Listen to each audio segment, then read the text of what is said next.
I was sitting in the hospital pre-op room wearing one of those thin paper gowns that never quite close in the back IV already taped to my hand, heart monitor beeping steady beside me.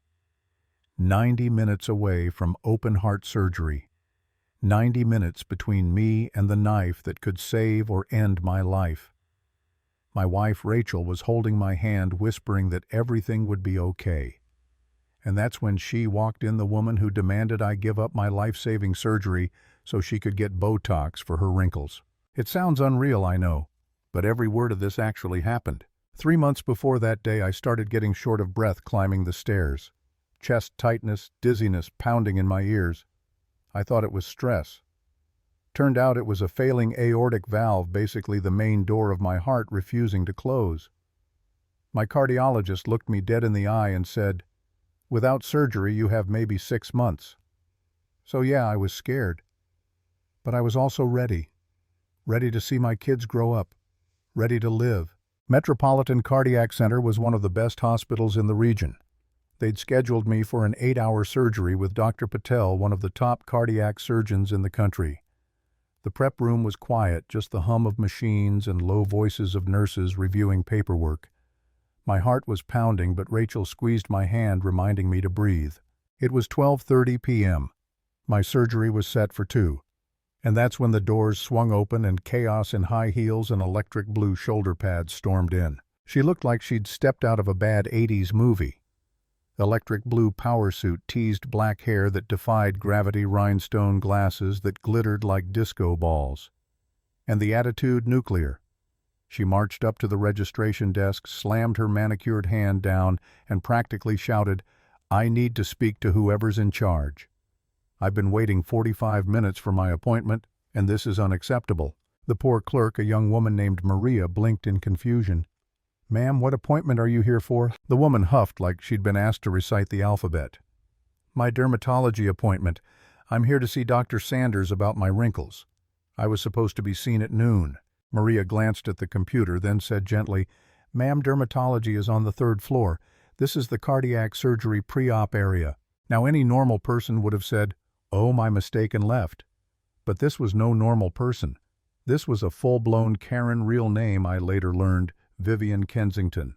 She rolled her eyes, tossed her hair, and said, "I don't care what department this is. I need help now. Someone here can take me to dermatology. I'm not wasting any more of my day wandering this maze." I tried not to look, but she noticed me anyway. Sitting there in my gown of V, hooked up, my wife beside me. Her expression changed from irritation to calculation. She zeroed in on me like a hawk spotting a mouse. "Excuse me," she said, stepping right in front of me. "What time is your surgery?" I hesitated, not sure why she was asking. 2 o'clock? "Perfect," she said, smiling like she'd solved a Sudoku puzzle. "You can wait.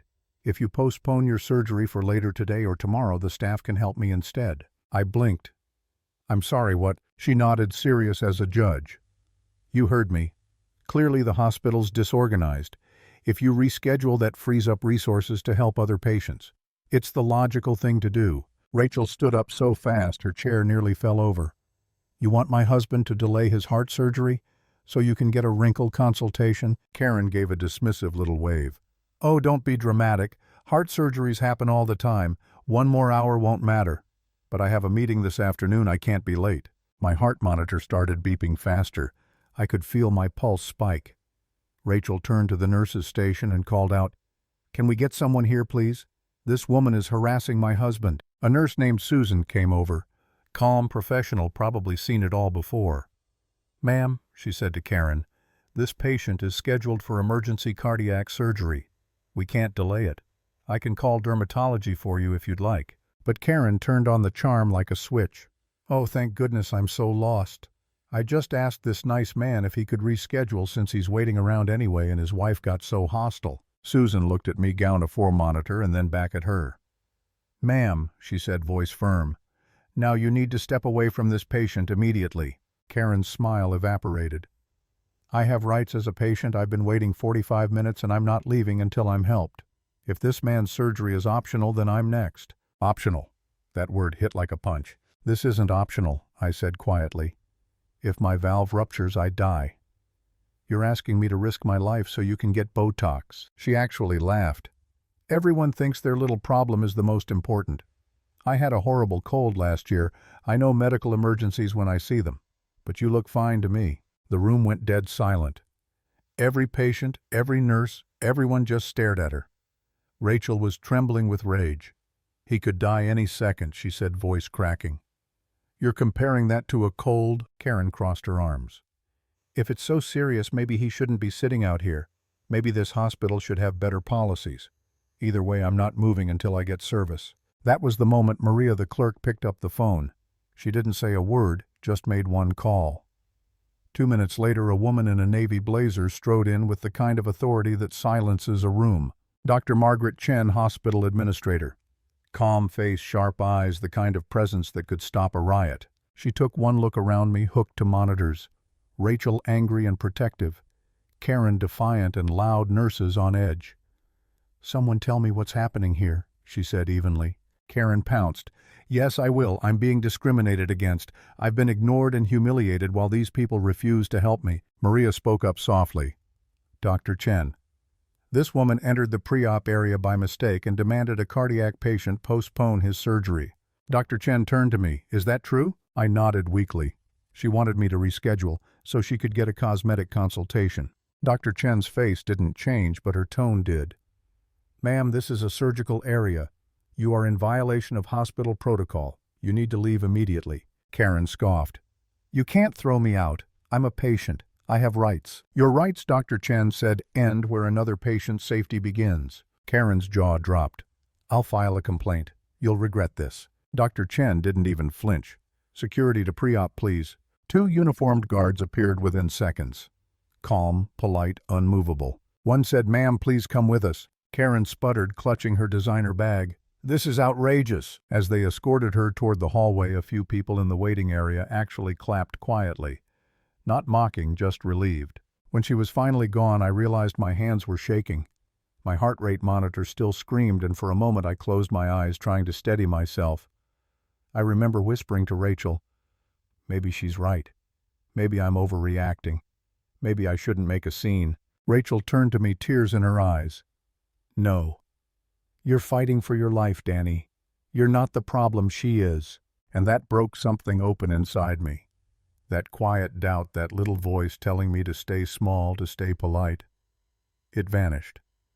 For the first time that day, I felt angry, not scared. Angry. The nurse adjusted my monitor, gently touching my arm. "You're okay now," she said. "Focus on your breathing. We'll take care of you." Dr. Chen stayed for a moment, checking with the staff. Before she left, she put a hand on Rachel's shoulder. "Your husband's surgery will go ahead as planned. No one is going to interrupt him again." Rachel nodded, whispering thank you over and over. An hour later, I was wheeled into the operating room. The lights were blinding, the air cold, as the anesthesiologist adjusted my IV. I remember thinking about that woman, how certain she was that her time mattered more than my life.